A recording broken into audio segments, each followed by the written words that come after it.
Hello everyone, and welcome to the version 8 preview webinar for RoadEng. My name is Erin Wasney. I'm the Business Development Manager over here at Softree. I have the pleasure today of hosting today's webinar. With me is Craig Spears, David Mills, and Sean Perdanik, and they will be tackling the lion's share of the new feature demonstrations. Before we get started, a friendly reminder, if you'd like to ask any questions, please do so using your GoToWebinar panel. Unlike other webinars of ours, if you've joined in the past, we are going to hold all of the questions until the end of the presentation. So, without further ado, let's chat about RoadEng 8. We are really excited for the new version. It includes more new features than any other release in RoadEng's history. And it has been your feedback and other users' feedback that has ultimately shaped the release and the new features that have been included in it. Our team listens to your support challenges, we hear your feedback, and we adapt the software to make it easier to do the stuff that you do. Today we're going to be covering some of the largest feature additions within the software. First of all, we have an updated, more modern look and feel, also known as our user interface. We have the addition of a 64-bit platform, allowing RoadEng to leverage your computer's processor for larger point cloud dataset processing and improved stability, as well as a new LiDAR thinning tool for better and more accurate surface representation. We've taken the first major steps in adding multiple horizontal alignments to the software.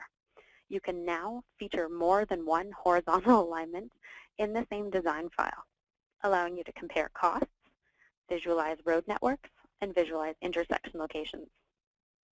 We have a complete overhaul of our MultiPlot window, and today we are going to be introducing our new MultiPlot report builder tool. And finally, we have a continued focus on our field functionality. We have added GPS integration into all of our modules of RoadEng, as well as laser gun compatibility, touchscreen gestures for tablets, and more. And finally, there's a bunch of other stuff that we've done to make RoadEng even easier, but that's kind of outside of the scope of this webinar and would make it a little bit too long. So I'm going to get things started with giving you a quick walk through some of the major updates that we've got to our user interface. So the first big part of our UI that you will notice is our change to the ribbon interface that's up here. Now, one of the main reasons we selected the ribbon interface was for the discoverability of new functions. A large number of our functions and feature requests are actually for things that are already in the software. The big, bold nature of the ribbon with its icons plus words makes finding functions in the software that much easier. Now, if the new UI is scaring some of our current users, don't worry. We haven't fully said goodbye to the old style toolbars. If you still want to view it and work in toolbar mode, you simply go to the View tab and can select toolbar mode, putting the software into the old interface style with updated buttons, of course. Switching back here to the ribbon mode, and for all our real RoadEng ninjas out there, we actually have kept all the keyboard shortcuts as well.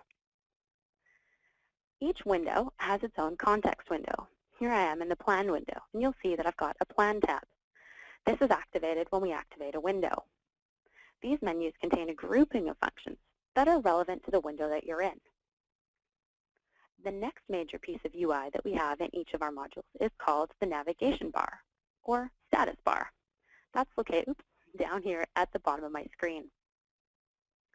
Within the status bar, you can zoom, pan, access a whole bunch of different zoom tools, as well as quickly create or switch between different windows. So here, I'm just quickly opening and creating a 3D window.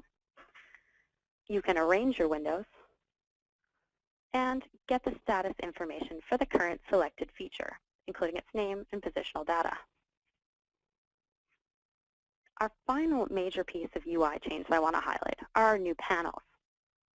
Here in the terrain module, I'm pretty sure I'm the only one that's going to be demonstrating in terrain today, I wanted to show you one of our brand new panels that actually didn't exist previously.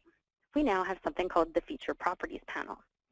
This panel is a combination of our former status panel down here, where you can configure your data selection that that you'd like to have in it, as well as the feature properties dialog, as well as feature formatting, where you can control symbols, line types, and borders. So if I select this feature here, I could very quickly change any of its properties, as well as its color, and get any of the information I'd like to see on it. Now, as for the panels themselves, there's multiple panels in both terrain and location, and they all have the same type of new, easier behaviors. You can pin panels to the side.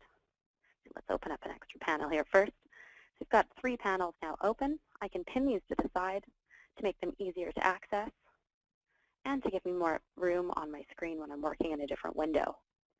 You can move the panels. Let's repin it here. We can move the panels to the other side. We can also stack our panels.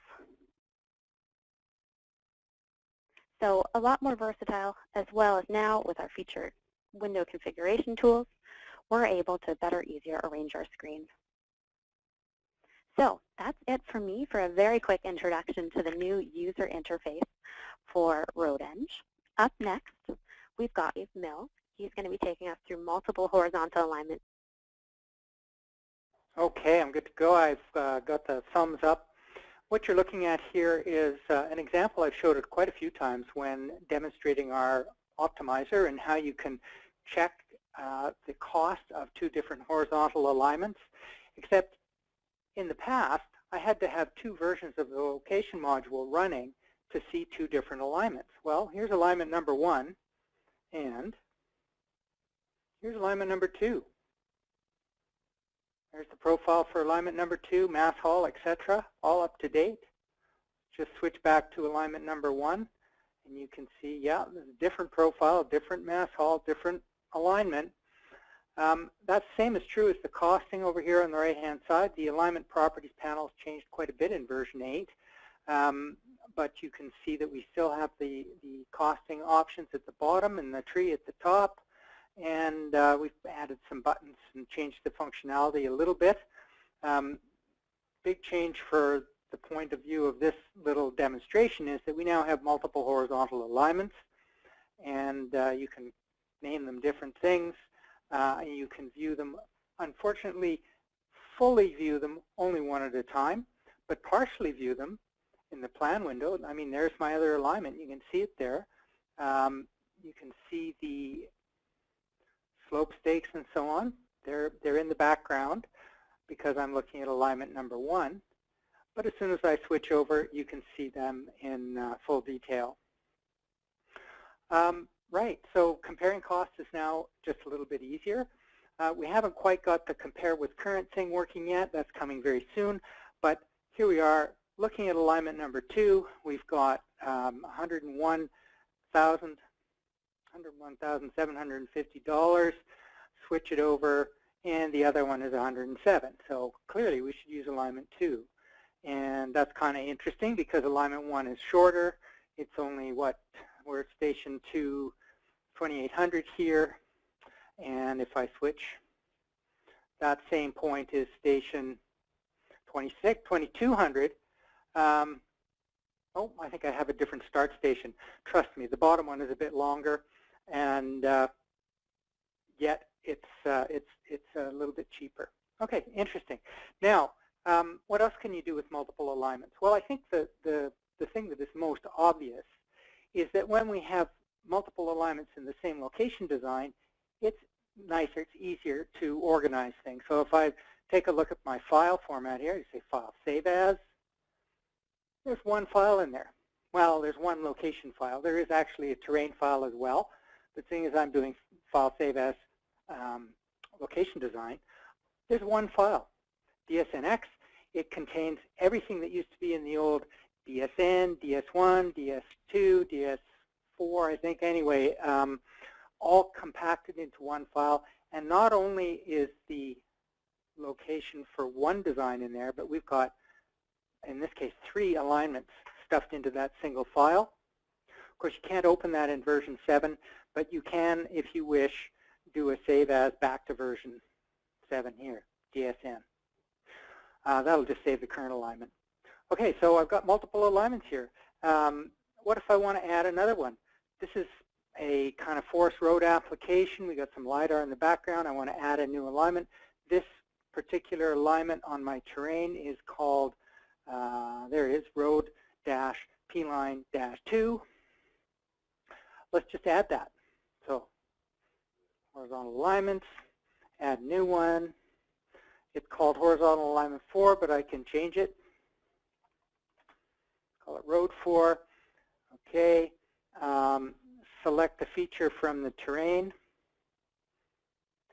In this case, I'm going to use a terrain feature. I could also use an actual traverse P-line. That's an option.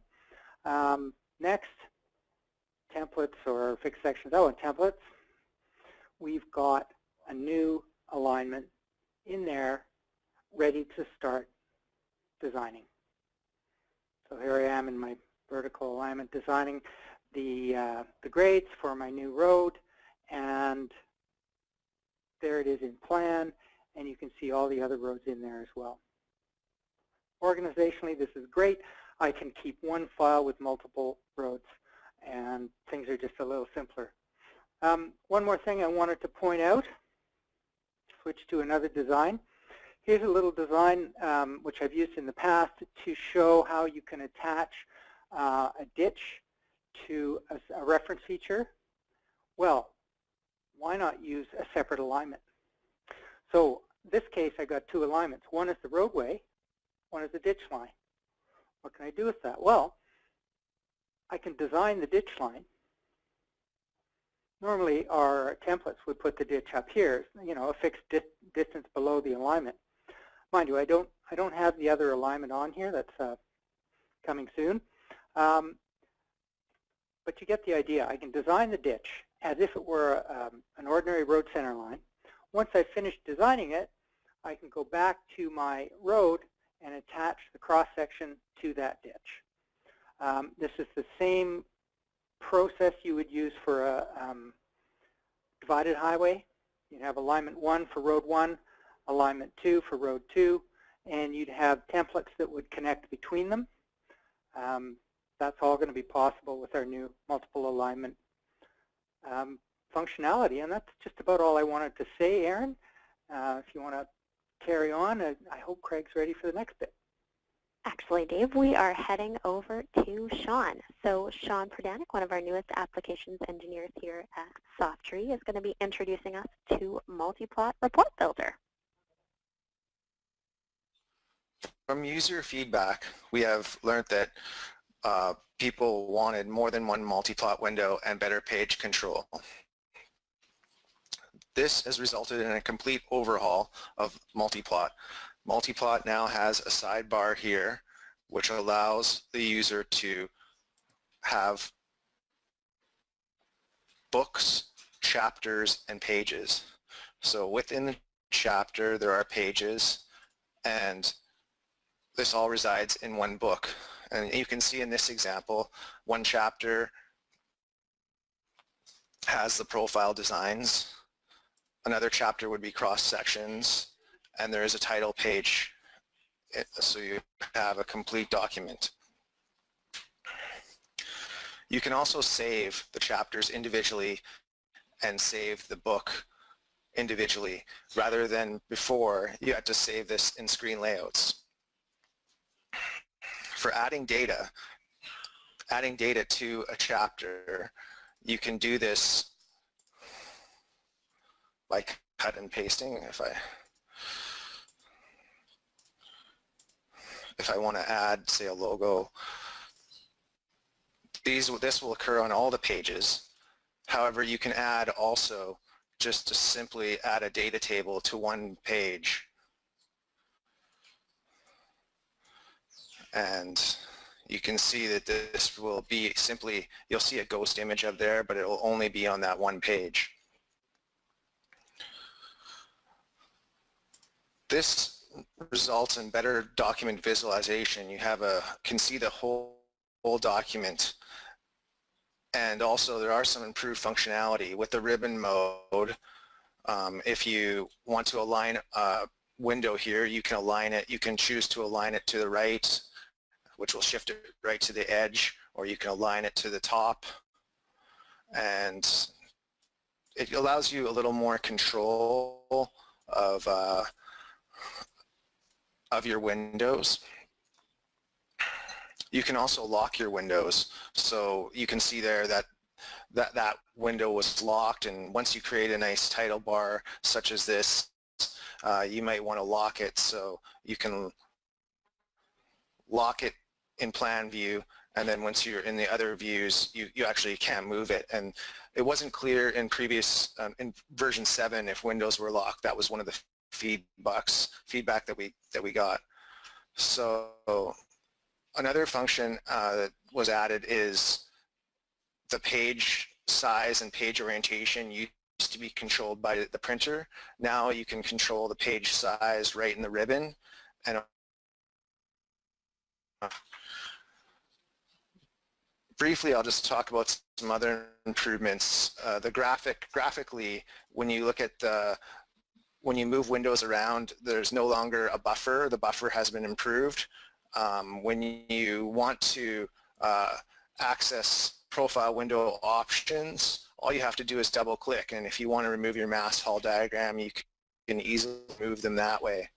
Or there are other functionality, like nice features like if you want to add a bounding rectangle to a block or to a subview, you can do that.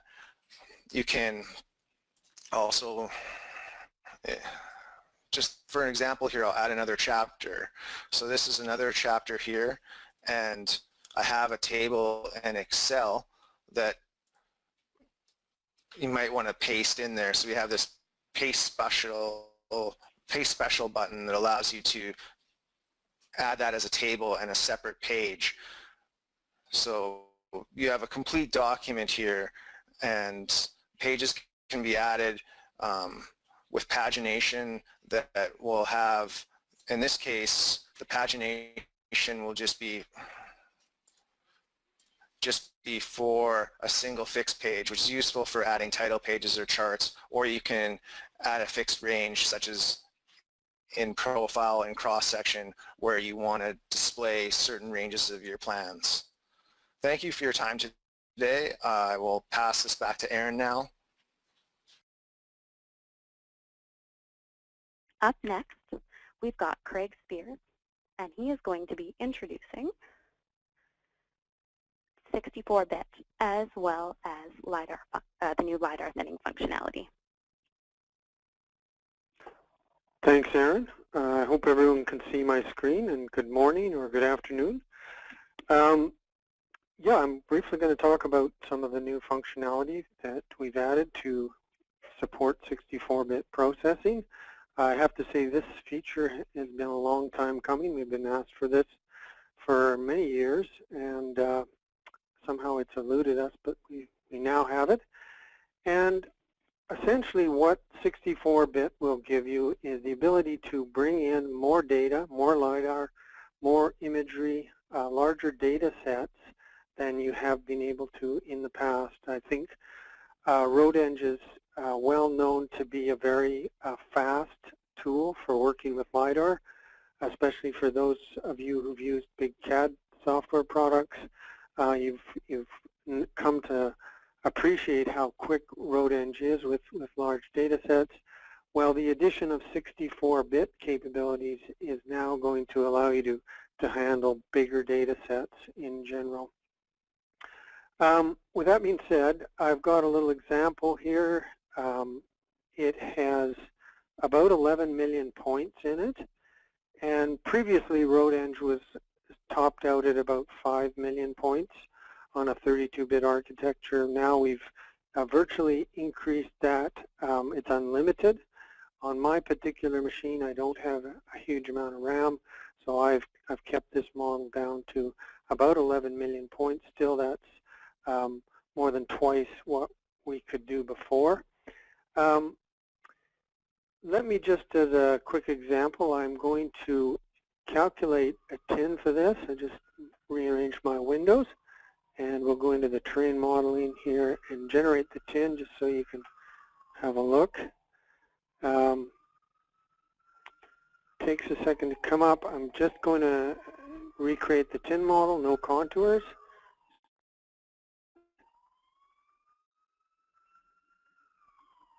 And with 11 million points, it takes a few seconds, but in a second you'll see it's recreated the tin. When it's finished, I'm going to show you very quickly a new LiDAR thinning capability that we've added, which is it does a much better job of thinning the data, and it also allows you to thin the data after it's been imported. So you can import quite a large data set and then thin it in areas where you want after it's been imported. So there's a certain amount of convenience to that. So you can see that it's completed the tinning, 11 million points. I now have a new triangular surface, and we have successfully in the office now done over 30 million points. You just need enough RAM to handle those large data sets. Okay, so let's talk about some of the new features that we've added for thinning surfaces. I'm going to go into the Simplify button and have a look at some of the new options we have. First of all, we have what's called a basic grid simplification method, which is very fast, and it works on a spatial grid. So unlike our serial thinning, which we've had in past, this one is much spatially smarter, and it will produce a much better thinning, and it is very fast. I'll hope to demonstrate that. We also have another one called closest point removal method, and that produces a better thin data set, but it is not as fast. What we find quite often happens is that people who do this sort of thing know an area where they want to take in the data at full resolution. So they generally want to, outside that area, want to filter the point. So all I have to do is add a region. In this case, I'm going to add a corridor, and I will take all the points within this corridor at full resolution. So I'm excluding this from the filtering. And outside that, I'm going to filter quite aggressively based on a 10-meter grid size. I'll just do a calculation here. Takes a couple of minutes because it's got the region in it, but when it's finished, it'll tell us how many points we are going to end up with. In this case, there they are, and we're now down to 500,000 points from 11 million, so that's a huge reduction. Let's just go ahead and do that.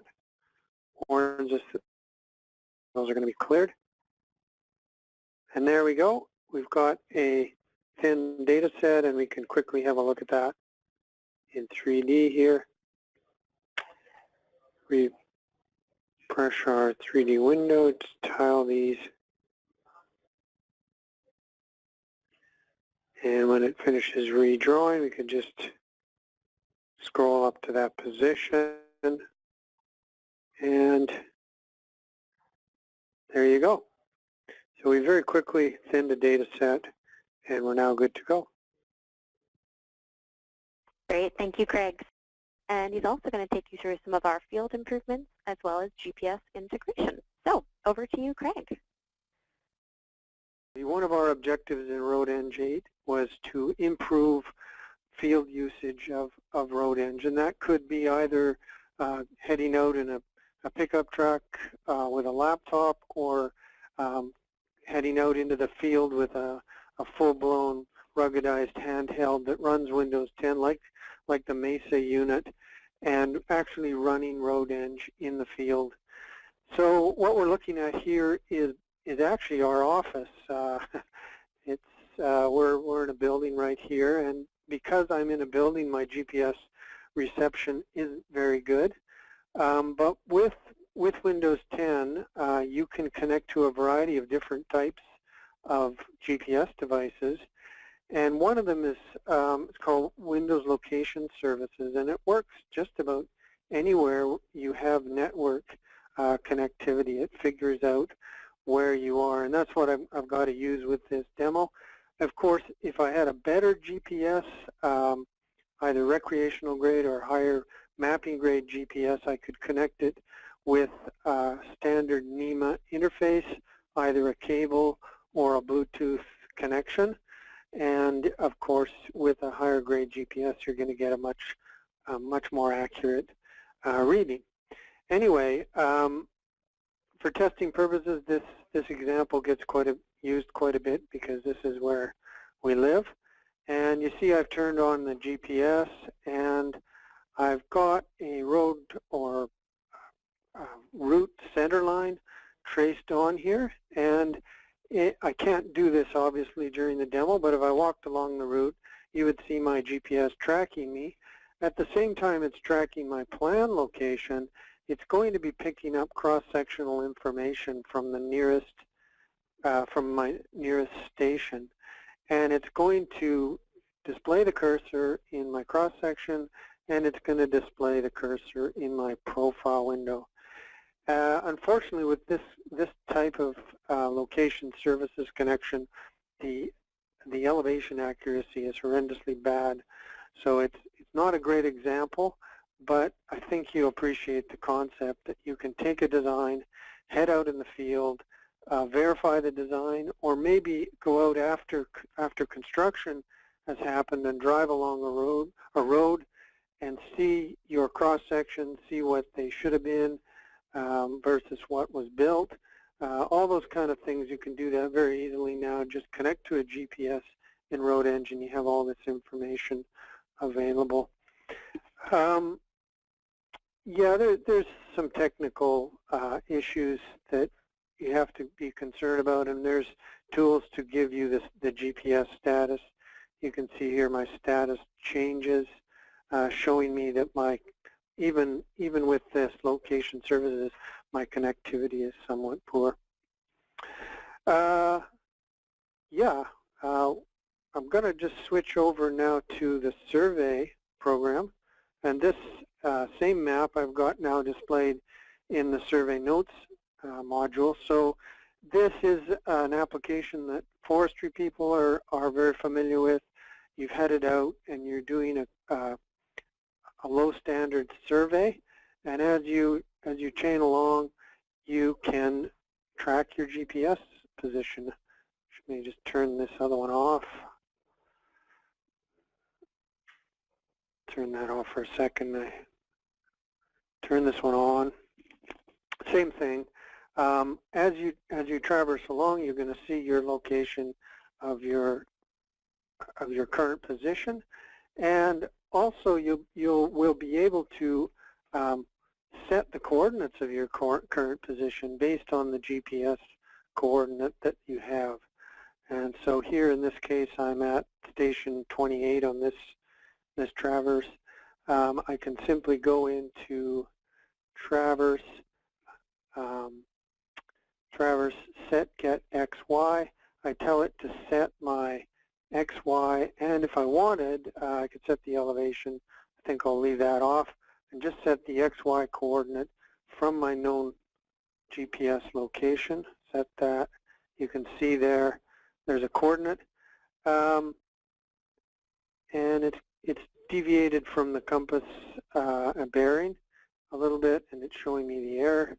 And there you can see it's actually bent the traverse and set this point absolute.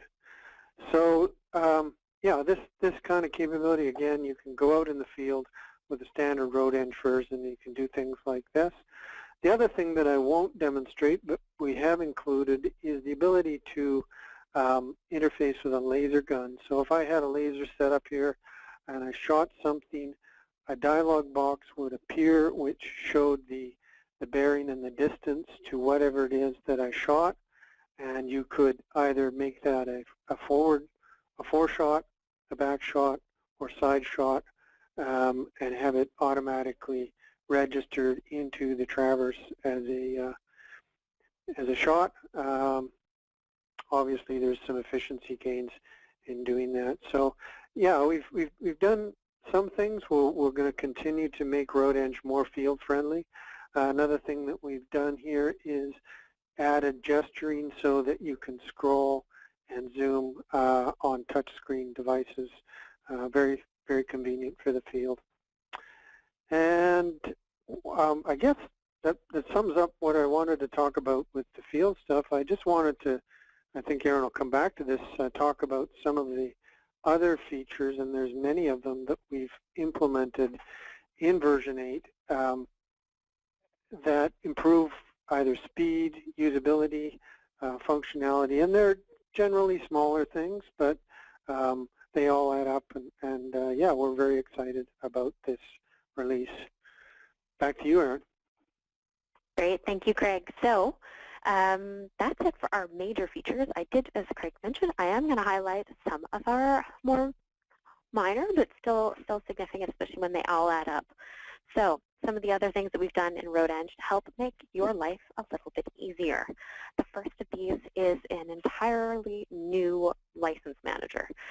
We have now a flexible cloud-based licensing that offers both network and single and multi-user network options, making it a little bit easier to control your licenses for those of you in situations where a network site license is appealing.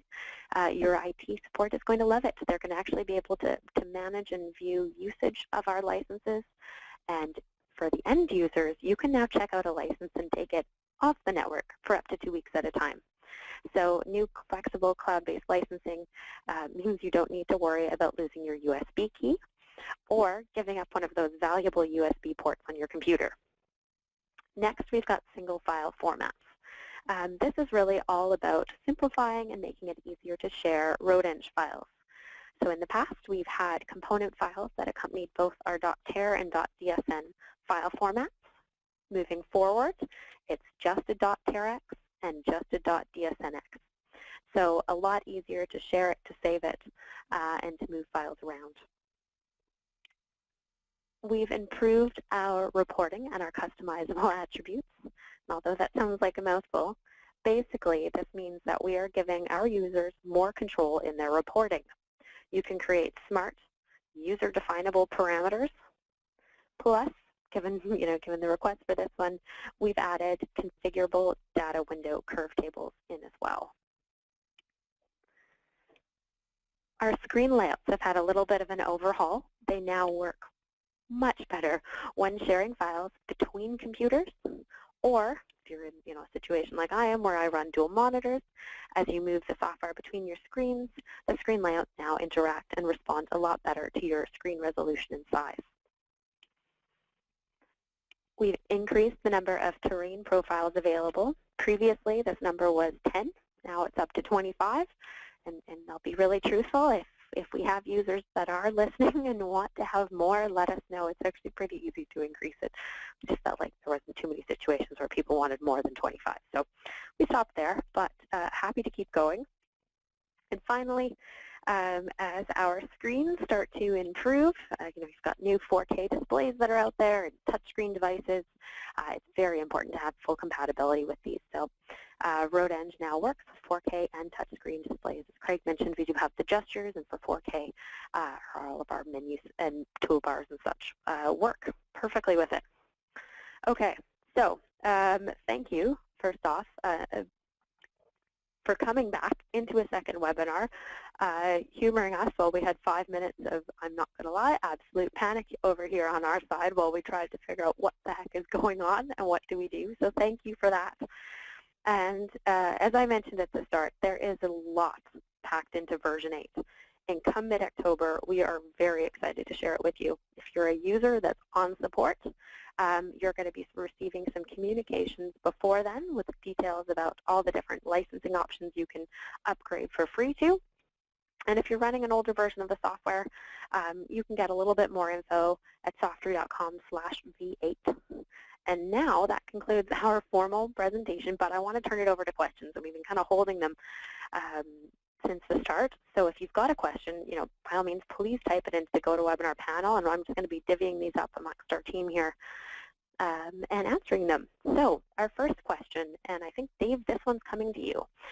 We've been asked, can you have multiple profiles within a single alignment? Yes, that's no problem. It's the same as version 7. You can have as many profiles as you like for any given alignment, and when you switch alignments, you can see the you know, one or more profiles for the other alignment.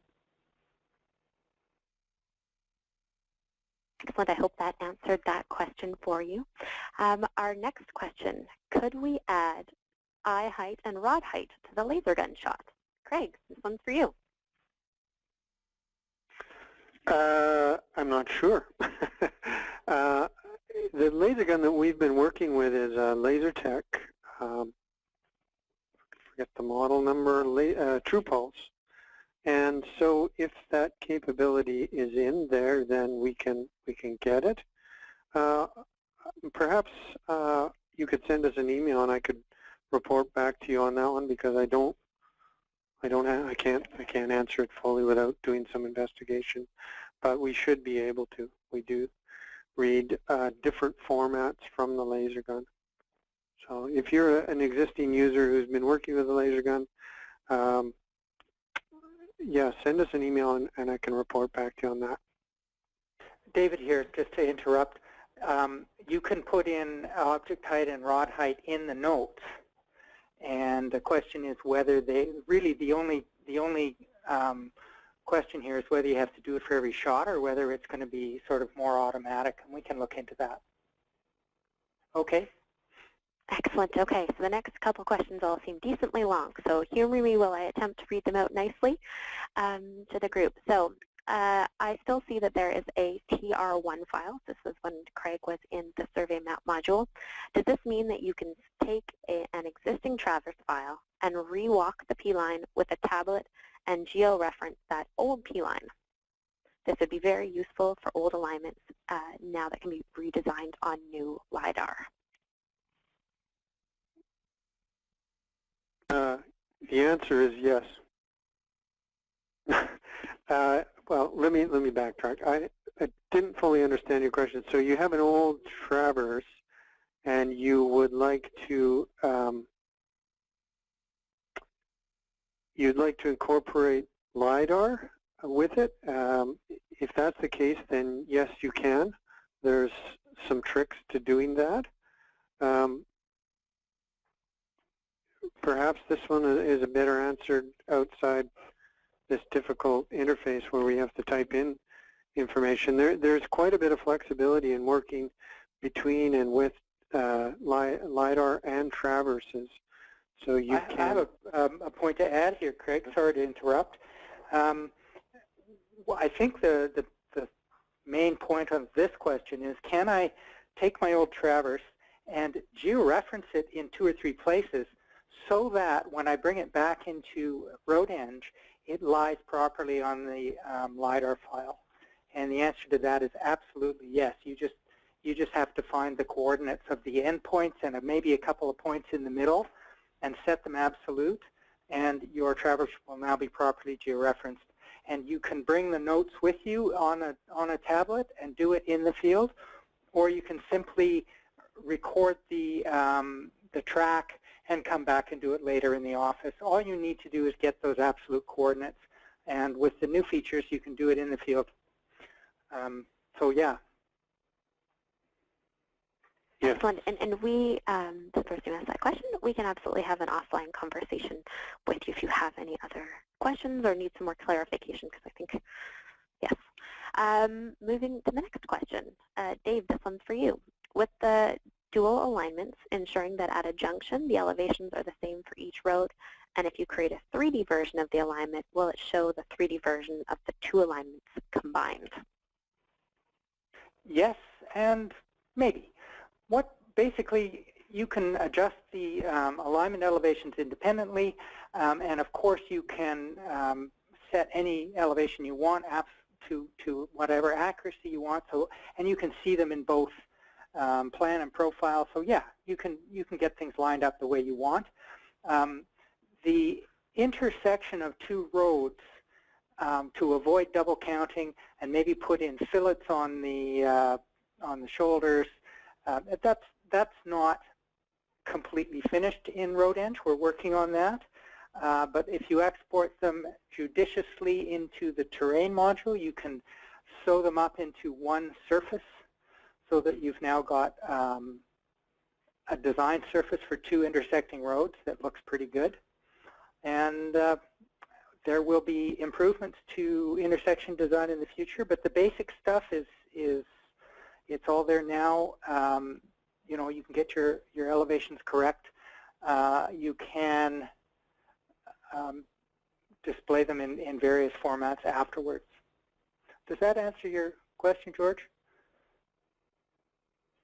Dave, we're not telling people each other's names. They're all anonymous. Okay. If he didn't answer your question, anonymous person whose name starts with a G, we can follow up with you after the fact. So we just have time for, I believe, 2 or 3 more questions here. So the next question, in terrain, can I create my own default plan window options instead of changing them every time I open a new file? Do you want me to tackle this one, Dave? Oops. Sure, go ahead, Craig. The answer is yes, you can create your own plan window options. You would do that using a screen layout, and you would set it as default, and that would be the default when you created a new design. And you could have different options for different types of designs or terrains. This answer applies both to terrain and to location. So the short answer is yes. Excellent. And there's one last question that we're going to answer before we sign off here, just in the essence of time. And thank you all again for joining us. System requirements, and I'm going to tackle that one. So first of all, RoadEng 8 works in Windows 7, 8, and 10. In terms of the rest of the requirements, you do require a little bit more disk space for the install. It's actually probably about twice as much size as our last install. We do require a minimum of 2 gigs of system RAM, although we recommend 4 gigs or more, as well as a minimum resolution of 800 by 600. And that's about it. So pretty much, you know, keeping with a lot of the same system requirements as RoadEng 7. However, just a little tiny bit more disk space is needed because it's a bit bigger. Anyways, I wanted to thank everyone again for watching today's webinar, persevering with us through some audio challenges, and yeah, we hope you're as excited about version 8 as we are. Thank you all for your time, and have a great rest of your day. Thanks, everyone.